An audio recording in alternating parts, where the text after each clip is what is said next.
नमस्कार। अगर आप इसी प्रकार के यूनिक इंटरेस्टिंग विषयों पर वीडियोस देखना पसंद करते हैं तो आप ये बटन दबाएं ताकि हम आपको अगली बार अपना नया वीडियो रिलीज होने पर सूचित कर पाए।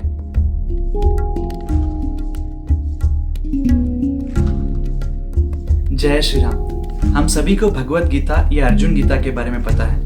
पिछले वीडियोस में मैंने भगवान श्री कृष्ण और उद्धव जी के बीच के संवाद उद्धव गीता, भगवान श्री राम, सीता माता और हनुमान जी के बीच के संवाद हनुमत गीता, इन विषयों पे बात की थी। उसी प्रकार भगवान श्री राम और अगस्त्य महामुनि के बीच के संवाद जो पद्म पुराण के उत्तरखंड में दिया गया है उसे शिव गीता कहते हैं। शिव गीता में अगस्त्य महामुनि भगवान श्री राम को वीरजा दीक्षा देते हैं। इन श्लोकों का वर्णन श्वेतस्वरा, अथर्वशीरा, कैवल्य ऐसे उपनिषदों में भी दिया गया है। इसी का वर्णन वाल्मीकि रामायण में भी है, जिसमें अगस्त्य महामुनि भगवान श्री राम को यही ज्ञान आदित्य हृदय में देते हैं। रावण के सीता माता हरण पश्चात भगवान श्री राम के शोक को दूर करने हेतु अगस्त्य महामुनि शंकर जी की महिमा रहस्य को शिव गीता में बताया।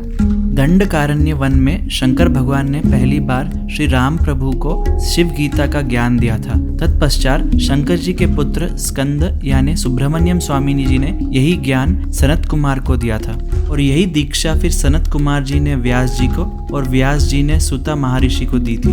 श्वेतस्वतरा उपनिषद के अनुसार अपने इष्ट देव के समान ही जो व्यक्ति अपने गुरु को संपूर्ण निष्ठा से प्रसन्न करता है उसी को इस गीता का ज्ञान प्राप्त होता है। इसीलिए सूता महर्षि कहते हैं कि शिव गीता का ज्ञान किसी को भी बिना परखे नहीं दिया जा सकता। मेरा प्रयत्न यहाँ पर आपको शिव गीता की महिमा से अवगत कराना है। संपूर्ण ज्ञान आपको वेदों के ज्ञानी ऐसे गुरु की शरण में प्राप्त होगी। सूत जी कहते हैं कि सैकड़ों जन्मों की पुण्य प्रारब्ध से ही मन में शिव जी के लिए सच्ची भक्ति, प्रेम और ज्ञान का प्रादुर्भाव होता है। सूत जी ने निश्चल भाव से किए गए पुण्य कार्य से, आध्यात्मिक ज्ञान से, भक्ति से, वैराग्य से मोक्ष का संपूर्ण मार्ग विस्तार से बताया।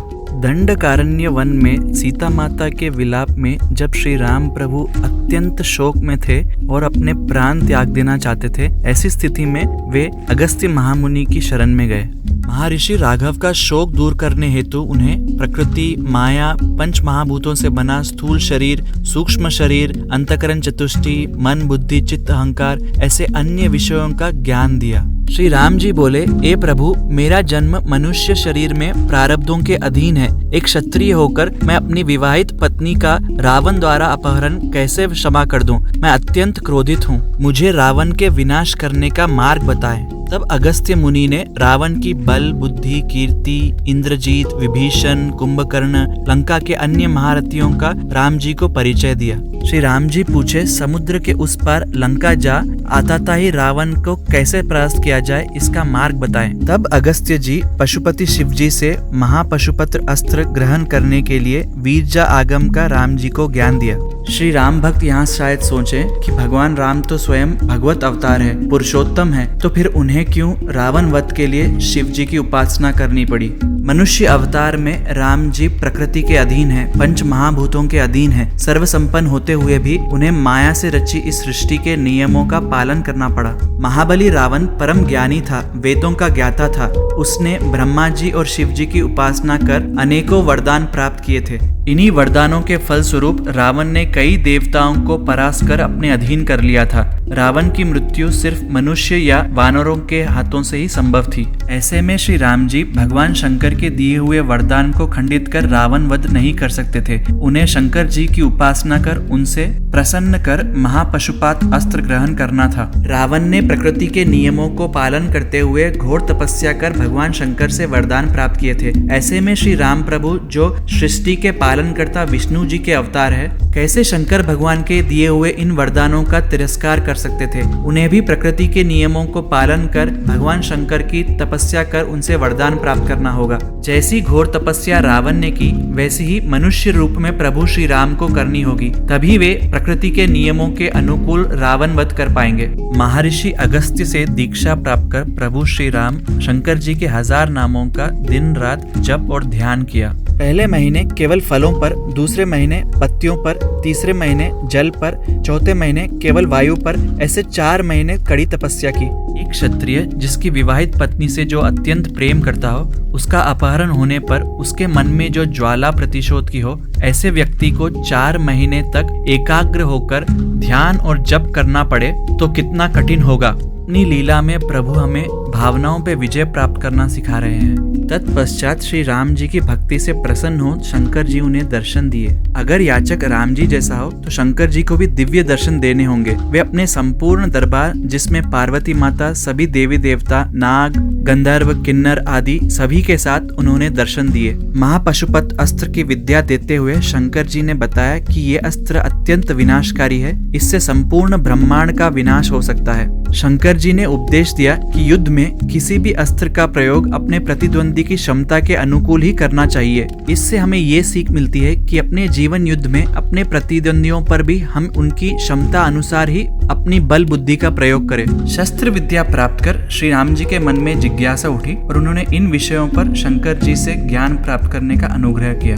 पंच महाभूतों से ब्रह्मांड का कैसे निर्माण हुआ, शंकर जी के भगवत स्वरूप का दर्शन, जीव का मनुष्य शरीर में जीवन चक्र का दर्शन, जीव के भ्रूण विज्ञान, जीवन चक्र और मृत्यु के बाद के रहस्य, योग सूत्र और योग दर्शन, ध्यान की विधि और समाधि का रहस्य, गाढ़ी नींद में स्वप्नों का महत्व, स्वप्न क्यों आते हैं, कैसी दिशा में आते हैं, इनका क्या रहस्य है और ये क्या संकेत देते हैं, ऐसी सभी विद्याओं का विस्तार से ज्ञान दिया। तत्पश्चात राम जी के अनुग्रह पे शंकर जी ने मुक्ति के 5 रूप बताए: सलोक्य, सरलिप्य, समीप्य, सयुज्य और कैवल्य, जिनमें कैवल्य श्रेष्ठ है। भक्ति का संपूर्ण ज्ञान, मुक्ति कौन से जीवों के लिए योग्य है, इसका रहस्य श्री राम जी को बतलाया। शिव जी ने कहा, मुझ में और विष्णु जी में कोई अंतर नहीं। जो जीव ये बात नहीं समझ सकते उन्हें मुक्ति प्राप्त नहीं होगी। यत्र त्वं द्वेष्टि गोविंदा स मम द्वेष्टि न समस्यः। शिव गीता में दिए गए इन विषयों का ज्ञान अत्यंत दुर्लभ है और सबको इन विषयों का ज्ञान प्राप्त करने की अनुमति भी नहीं है। इसीलिए मैं यहाँ पर संक्षिप्त में अपनी बुद्धि अनुसार इनका व्याकरण किया। अगर आपके प्रारब्ध योग्य है तो शिव गीता, जो एक उपनिषद, ब्रह्म विद्या और योग शास्त्र भी है, इसका उल्लेख आपको श्री पद्म पुराण में मिलेगा। श्री राम जी और महादेव से यही अनुग्रह है कि इस ज्ञान से आपको जल्दी अवगत कराए। हर हर महादेव। आइए अब मैं बताता हूँ कि दंडकारण्य वन के रामायण के इस अध्याय से, शिव गीता से मुझे क्या सीख मिली। मेरे जीवन में भी कई ऐसे अवसर आए जब मैं अत्यंत दुखी या अत्यंत क्रोधी हो उठा था। कई बार तो ऐसा भी लगता था कि मैं इतने कष्ट क्यों भोग रहा हूँ, मेरी तो इसमें कोई त्रुटि भी नहीं है, फिर मेरा मन इतना पीड़ित क्यों हो रहा है। और नादानी में कभी कभी ईश्वर पे भी क्रोध आ जाता था कि हमेशा क्या वो मेरी ही परीक्षा लेके आनंद लेते हैं। हमारे जीवन में कभी कभी ऐसी घटनाएं होती है जिनके कारण हमारे मन को अत्यंत आहत पहुंचती है।